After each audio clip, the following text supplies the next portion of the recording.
He never saw it coming. One ordinary afternoon, a man simply going about his life became the target of blind hatred. A stranger's cruelty struck harder than any blow, because it wasn't just an attack on him, but on his dignity, his very existence. She thought she could humiliate him, break him, and walk away without consequence. But what unfolded next would turn her arrogance into a lesson she would never forget. This wasn't just one man's fight. It was a moment that revealed the true cost of hate. And the question is, when karma strikes, will anyone be ready? It was a quiet afternoon, the kind most people would forget the next day. For Marcus, it began like any other. He had finished a long shift at work and stopped by a small grocery store before heading home. The sun was just starting to dip, painting the streets in a golden glow. With a bag of simple essentials in his hand, he walked, with the calm familiarity of someone who had walked this path countless times before. Marcus wasn't a man who stood out in a crowd. He kept to himself, worked hard, and carried the quiet pride of someone who had built his life brick by brick. Friends often described him as steady, reliable, the kind of person you could trust without hesitation. But beneath that calm exterior was a man who had endured more than his share of subtle stares, whispered remarks, and doors quietly closed in his face, all because of the color of his skin. On this particular day, however, Marcus wasn't thinking about any of that. His mind was on home, on the simple comfort of dinner and rest. The street was calm, the hum of passing cars blending with the distant laughter of children playing. Everything seemed ordinary, almost too ordinary. Yet, across the street, someone else noticed him. A woman. Her eyes fixed, her expression twisted with a mix of disdain and entitlement. To her, Marcus wasn't just another man heading home. He was a target, a symbol of everything her hate had taught her to despise. And in moments, her decision would shatter the calm of that evening forever. Marcus walked steadily, his steps calm, his thoughts elsewhere. But the woman's eyes followed, him with a sharpness that carried both judgment and resentment. She didn't know him, didn't care to. To her, his very presence was an offense, and with every step he took, her anger built, boiling into something reckless. She quickened her pace, muttering under her breath, her glare fixed on him like a predator stalking prey. When Marcus paused at the corner, waiting for the light to change, he felt it, a heavy presence behind him. At first, he thought nothing of it. But then came the voice, sharp and cutting, dripping with disdain. Words he had heard before, words that burned no less now than they had the first time. He froze for a moment, the sting of her insults echoing in his ears. Strangers passed by, some catching fragments of her venom, but most chose silence, averting their eyes. Marcus tightened his grip on his grocery bag, swallowing the lump of frustration that threatened to rise. He knew too well the weight of confrontation, but the woman wasn't finished. She stepped closer, her tone louder, demanding attention. And then, in a flash of rage, she shoved him. The bag tore, its contents spilling onto the pavement. A carton of milk burst open, splattering across the concrete, while fruit rolled into the gutter. Gasps escaped from a few bystanders, yet still no one moved to intervene. Marcus bent instinctively to gather his things, but before he could, she struck him across the face. The crack of the blow seemed to echo through the air, silencing even the hum of the street. His head snapped to the side, pain searing across his jaw.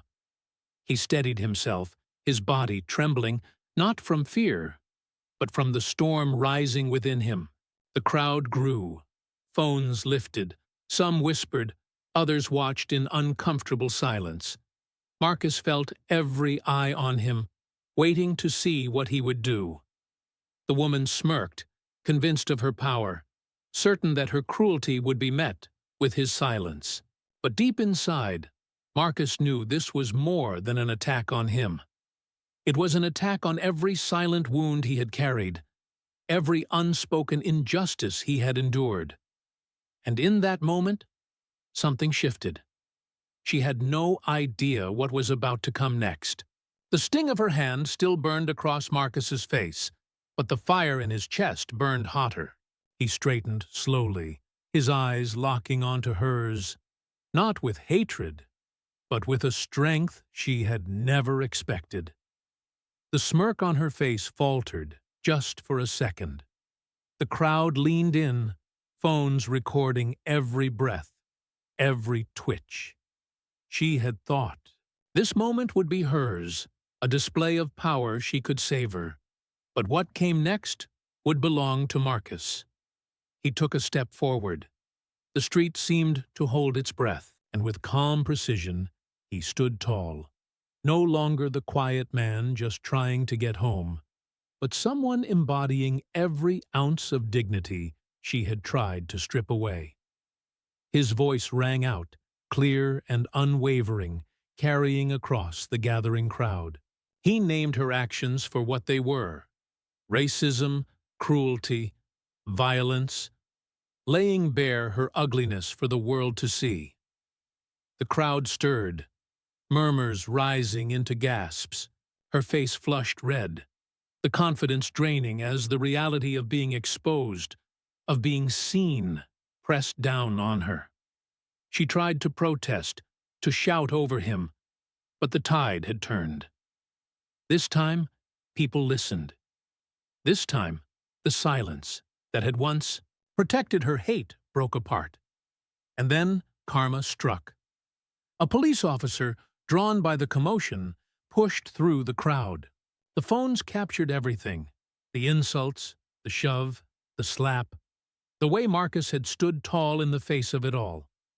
Her words of protest crumbled under the weight of her own actions, replayed on screens only inches from the officer's face. In moments, the roles reversed. The woman who had attacked with such certainty now stood trembling, the officer's hand on her arm, her arrogance collapsing into panic.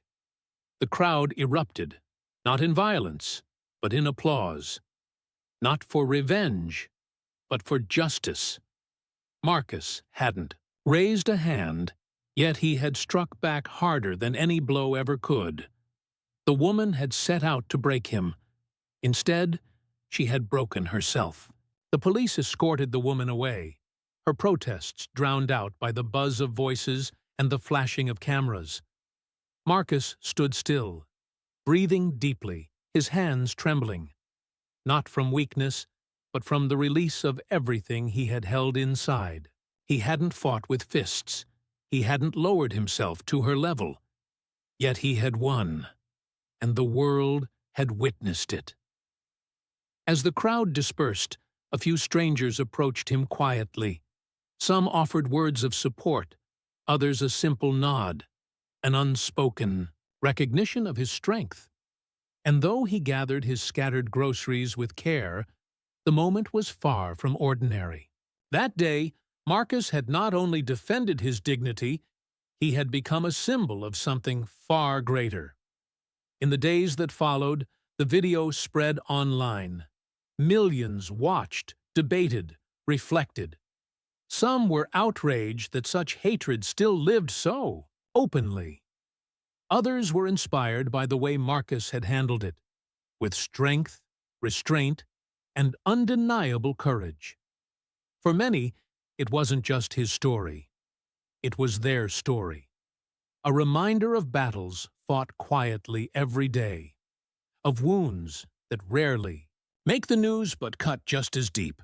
Marcus carried on with his life, not as a hero, but as a man who refused to be broken. Yet, the impact of that moment lingered, sparking conversations in homes, schools, and communities across the country. Because this story wasn't only about one racist attack, or one man's strength. It was about what happens when hate is exposed, when silence is broken, and when dignity rises stronger than cruelty. The question remains, how many more Marcuses must endure these moments before the world truly changes? And when hate strikes again, as it always does, will we stand by in silence?